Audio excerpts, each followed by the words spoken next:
Now for 13 Vegas sports, the Las Vegas Aces are under investigation for allegedly making under-the-table payment offers to current players and free agents, which would be a violation of the WNBA's collective bargaining agreement.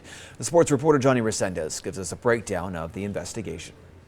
According to a report from thenexthoops.com, a high-level member of the Aces would allegedly call the agent of a current player looking to extend their contract or a potential signee and tell them they would receive another call with an offer for a specific amount of money from a pre-selected company and that the work involved would be negligible. If true, this would be a loophole around the league's salary cap and be in violation of Article 15 of the CBA, which states in part that the team cannot enter an agreement with a sponsor, business partner, or third party that agrees to pay compensation in exchange for basketball services. The Aces had a busy offseason by recently signing Candace Parker and Alicia Clark this offseason, both of which are two-time WNBA champions. We reached out to the Aces for a statement, but they did not respond. But Aces president Nikki Fargas says their focus will always be the players. We do make sure, and we will always continue to make sure that our players and their families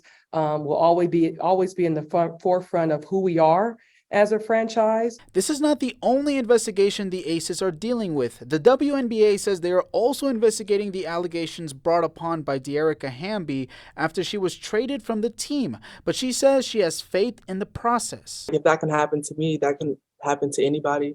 And I'm confident that the people in person that said these things and did these things will be held accountable, and that the league will do the right thing. Willie Ramirez with ESPN Las Vegas says if the salary cap investigation finds wrongdoing, he expects the league to act aggressively. I'm not talking stripping anybody of a title, but the punishment is going to have to be a lot severe, a lot worse, I would think.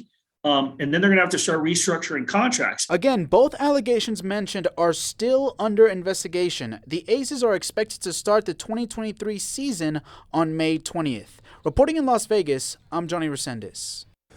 And just minutes ago, the Aces released a statement on this investigation. It reads in part, quote, as an organization whose mission is to support and celebrate the tremendously talented women in our league, we take seriously our responsibility to hold ourselves to the highest professional standards, end quote.